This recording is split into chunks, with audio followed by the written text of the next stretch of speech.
second reading for.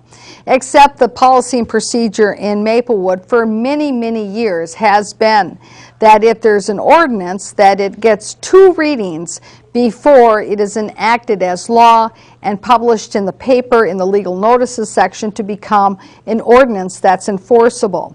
And of course, one of the things that's very important about sticking to this policy is that it gives citizens an opportunity to know that there is something being discussed with regard to changing a law or an ordinance in the city.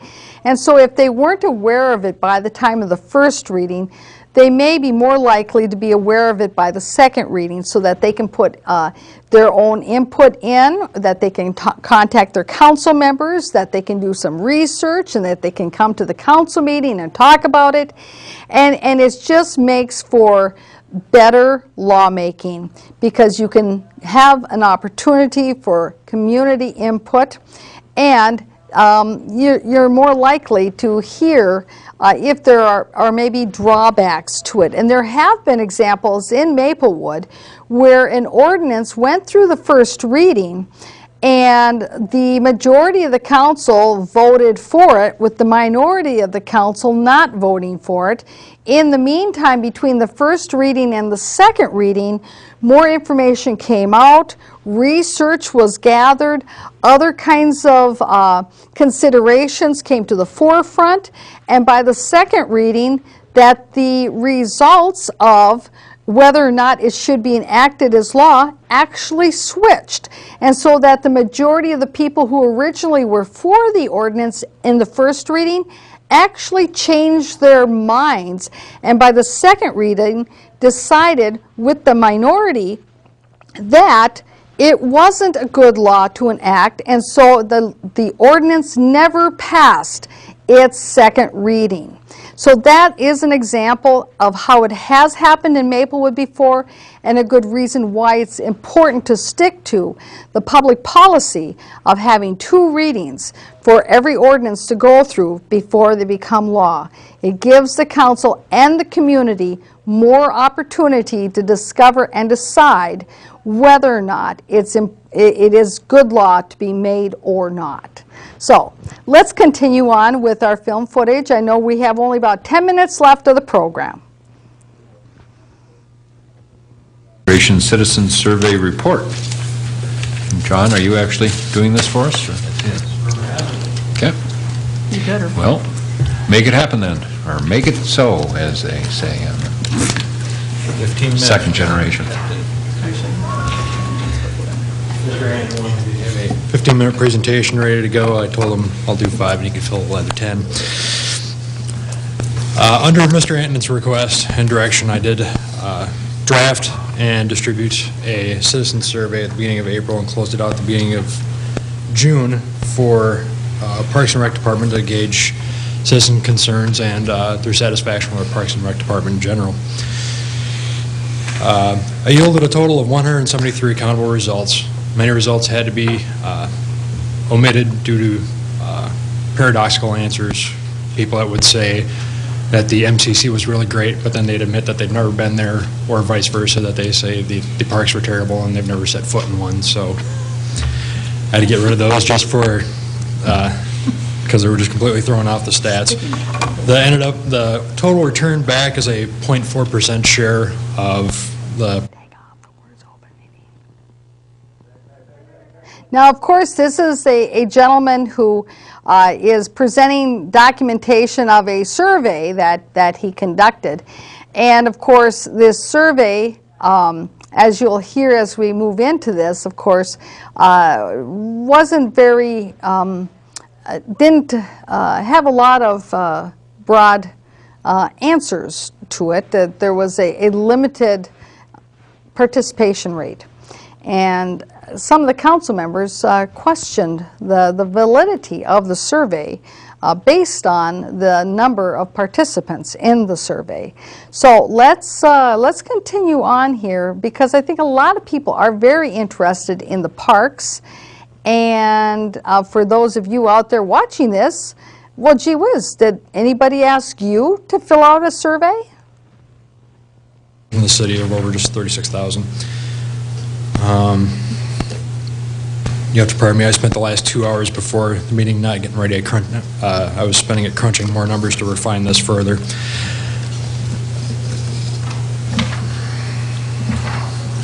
Everybody still have a copy of this in front of them, I assume? Okay.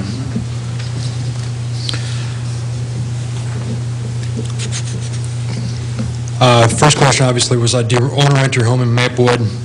Received a 99.4% return out of all the survey respondents, and 79.1 of those were residents. The remaining 20.9 were renters that lived outside of the city.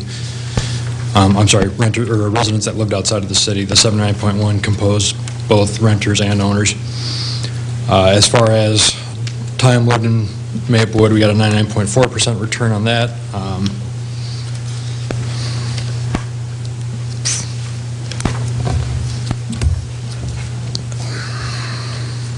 And a lot of them lived there a long time.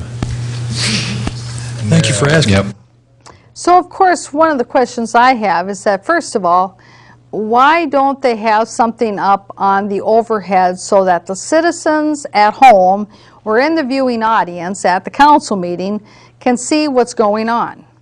It's one thing to say, well, does all the council members have their copy? Okay, great, except that, gee whiz, shouldn't the citizens also see what the results are, whether or not that would be bar graphs or something else?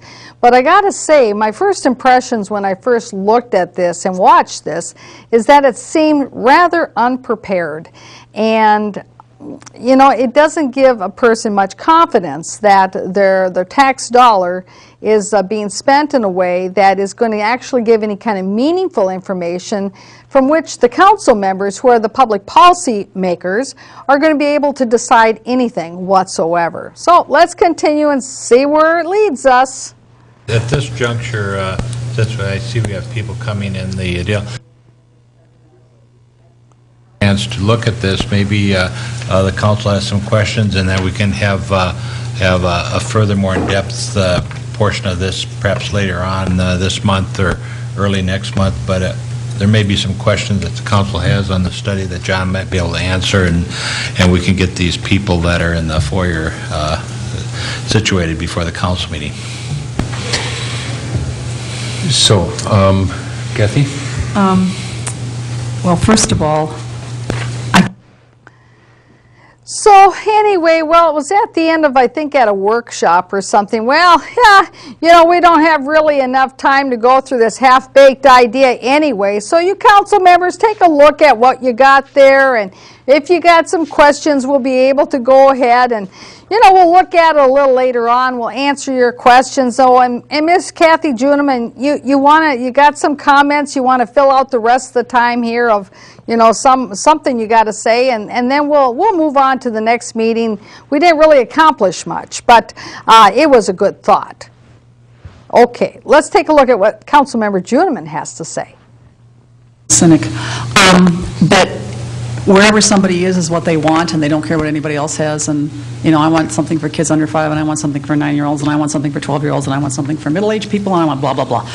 And so it's sort of inconclusive from that standpoint because of how people answer. I'm not saying what you did was inconclusive. I'm saying, well, surprise.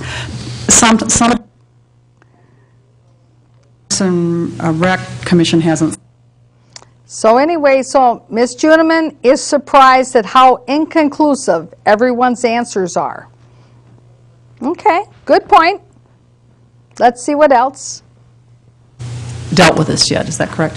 Correct. This is going to be brought before the... So I would like to see at some point how they treat this as far as what, because I'm sure they have answers. I know they have answers for part of it. Like there were several references to, well, the equipment's terrible. It's like, yeah, well, you know, we do have a park plan and we are implementing it, and, you know, money being the issue that it is, we are still moving along. A number of people say, well, we need something in the mail, which just shows to go, if you'd read your Maplewood Monthly once in a while, you might know what's going on. Especially when it comes to the MCC programs, it's like, and rec programs, it's like, what do you need, somebody to come and read it to you? So anyway, Responses, all I can if you're say not- is we're coming to the end of our Citizens Reporter episode newscast for this week. And I want to thank you for tuning in. But the next time that you get your Maplewood Monthly and you open it up and you decide that you're going to read through it as Council Member Juniman has suggested, that you will find the information in there that will make you aware of what's going on with the playground in your park and what is going on at City Hall. Well, the next time you read your Maplewood Monthly, find out whether or not you will actually see that information in there at all. Certainly, I know last month there wasn't that kind of information in there. There is typically a lot of good information about what are the programs at the community center. Yes, there is a lot of information about that. But, you know, is there any information on other things? I'm not sure. So anyway, thank you for tuning in, and please contact me if there's anything else that you would like us to look into here at the Citizens Reporter, or if you'd like to join us. Thank you very much, and tune in again next week.